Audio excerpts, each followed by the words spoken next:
ಬೆಳಗಾವಿಯಲ್ಲಿ ನಾಳೆಯಿಂದ ವಿಧಾನಮಂಡಲ ಅಧಿವೇಶನ ನಡೆಯಲಿರುವ ಹಿನ್ನೆಲೆಯಲ್ಲಿ ಪೂರ್ಣ ಸಿದ್ದತೆಗಳನ್ನು ಜಿಲ್ಲಾಧಿಕಾರಿ ಮೊಹಮ್ಮದ್ ರೋಷನ್, ನಗರ ಪೊಲೀಸ್ ಆಯುಕ್ತ ಬೋರಾಸ್ ಭೂಷಣ್ ಸೇರಿದಂತೆ ಹಿರಿಯ ಅಧಿಕಾರಿಗಳು ಪರಿಶೀಲನೆ ನಡೆಸಿದರು. ಸುವರ್ಣಸೌಧದಲ್ಲಿ ಮುಖ್ಯಮಂತ್ರಿಗಳು, ಸಚಿವರು, ವಿವಿಧ ಇಲಾಖೆಗಳ ಪ್ರಧಾನ ಕಾರ್ಯದರ್ಶಿಗಳ ಕಚೇರಿ, ಪೀಠೋಪಕರಣಗಳ ಅಳವಡಿಕೆ, ಕುಡಿಯುವ ನೀರು, ಊಟದ ವ್ಯವಸ್ಥೆ, ಸಾರಿಗೆ ಸೌಲಭ್ಯ, ಶೌಚಾಲಯ ಸೇರಿದಂತೆ ವಿವಿಧ ವ್ಯವಸ್ಥೆಗಳನ್ನು ಪರಿಶೀಲಿಸಿದರು.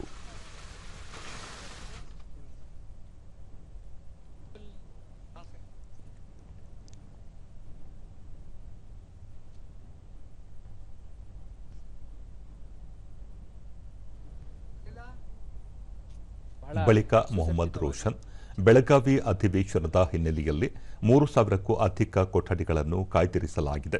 ಸುಮಾರು 7ರಿಂದ 8,000 ಪೊಲೀಸರನ್ನು ಭದ್ರತೆಗೆ ನಿಯೋಜಿಸಲಾಗಿದ್ದು, ಅವರಿಗೆ ಉಳಿದುಕೊಳ್ಳಲು ಟೆಂಟ್ ಸಿಟಿ ನಿರ್ಮಾಣ ಸೇರಿದಂತೆ ಇನ್ನಿತರ ಮೂಲಸೌಕರ್ಯಗಳನ್ನು ಕಲ್ಪಿಸಲಾಗಿದೆ ಎಂದರು.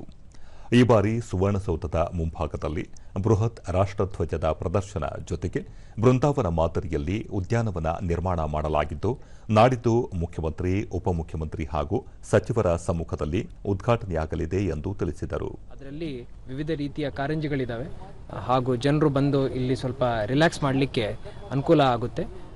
4.5 ಕೋಟಿ ರೂಪಾಯಿ ವೆಚ್ಚದಲ್ಲಿ ಅದನ್ನು ರೆಡಿ ಮಾಡಲಾಗಿದೆ.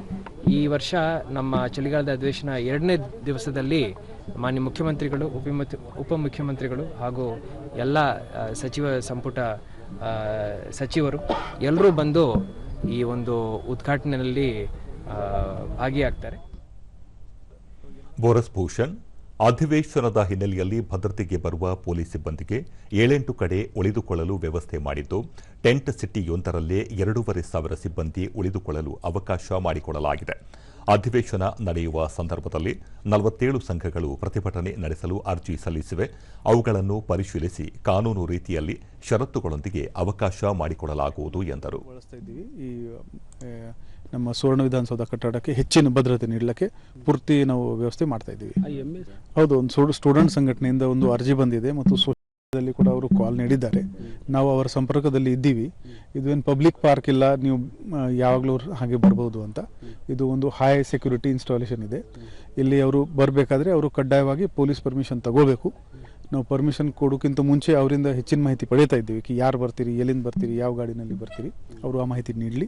ನಾವು ಏನು ಷರತ್ತುಗಳು ಕೊಡ್ತೀವಿ ಅದರ ಪಾಲನೆ ಮಾಡಿಕೊಂಡು ಅವರು ಪ್ರತಿಭಟನೆ ಮಾಡಬೇಕು. ಇನ್ನೂವರೆಗೆ ನಮಗೆ 47 ಅರ್ಜಿಗಳು ಬಂದಿದ್ದೀವಿ. ನಾವು ಎಲ್ಲರ ಜೊತೆಗೆ ಸಂಪರ್ಕದಲ್ಲಿ ಇದ್ದೀವಿ. ನಮ್ಮ ಷರತ್ತುಗಳ ಜೊತೆಗೆ ನಾವು ಅವರಿಗೆ ಅನುಮತಿ ನೀಡ್ತೀವಿ.